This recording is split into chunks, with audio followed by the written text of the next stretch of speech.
Խոսքի ավարտին հենց այդ թեմային վերեցինք, որ կարծես թե մարտի 1-ի թեման դարձել է խաղաթուղթ ամեն ընտրության ժամանակ, այն ասեն, բայց նույն Նիկոլ Փաշինյանը ասում է, որ բացահայտված է մարտի 1-ը, արդեն համարում են սա բացահայտված գործ։ Ես կխնդրեի նաև որպես իրավաբանական տեսանկյունից այս հարցին մոտենանք։ Արդյոք այս ամեն ինչը գայս է նրան, որ զուտ մեղադրանքներ միմյանց հասցեին, չէ՞, եւ գործը այնքան պահվի, ինչը վաղեմության ժամկետը է։ Ես ուզում եմ ասել, որ գործով ինչ որ հնարավոր էր անել,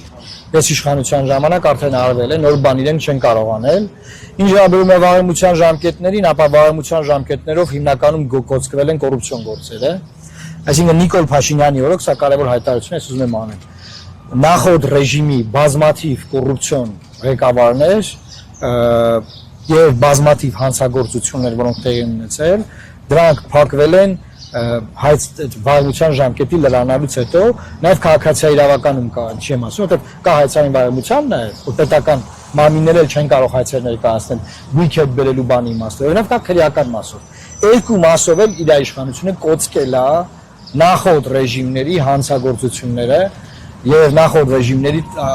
ժամանակ եղած այդ գույքի բանի բազմաթիվ դեպքեր։ Բայց սա էլ է շարքում, որ մենք կգանք, կբերենք, թարանը կբերենք, մարդիկ պետք է իմանան, որ այդ իմաստով են իրանք խաբել,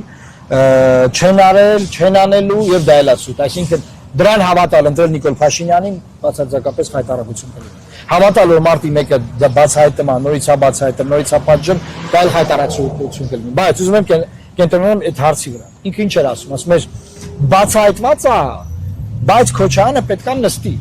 Ես հումորային բան եմ արել, որ Գյուլաստատը Իրանա փնտրում, որտեղ այդ ինչ հեքիաթ է պատմում, ոնց կարելի է, ասենք, վերջին 8 տարվա ընթացքում Քոչարյանին նստացնելու թեմայով շարունակել իշխանավարել, էլի։ Իրավաբանորեն այդտեղ անելու բան չկա, խաբում են, ոչ մեկ չի նստելու, ստում են, ուզում են վերընտրվեն, նորից էլի գնան պարլամենտում իրար հետ գնան գործողումների։ Ու տեղ խմեն, քեֆ անեն, Ստրասբուրգ գնան, բանը, այդ է եղել։ Վերջին 5 տարին տեսել ենք ինչ են արել։ Եվ նաև որ հումորային հաղորդումները սա կարևոր է։ Մարդ էր գրել կոմենտում, գրել էր պարոն Մարուկյան, որ Ասլակոչյանը պետք է նստի, նկատի ունի պարլամենտում պետք է նստի։ Նկատի չունի բանտում։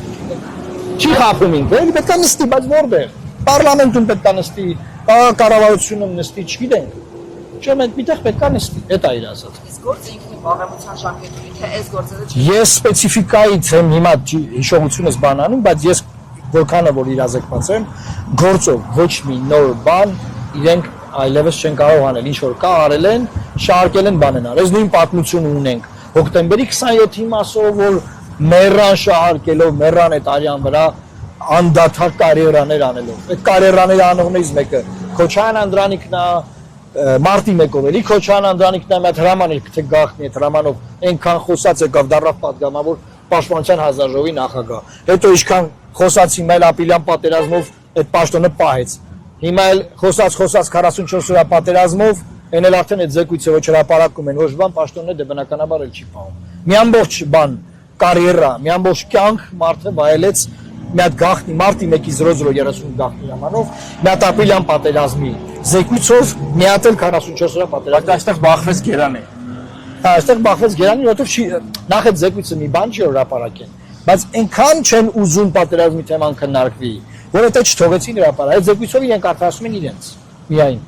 Բայց չեն հրապարակեն, չեն ուզում որ Ալիևը մի քիչ գոնե նյարդայնանա այս ընթացքում։ Բաժանորդագրվեք Արմաթ մեդիայի ալիքներին սոցցանցերում։ Հետևեք մեզ նաև Armat Media AM կայքում։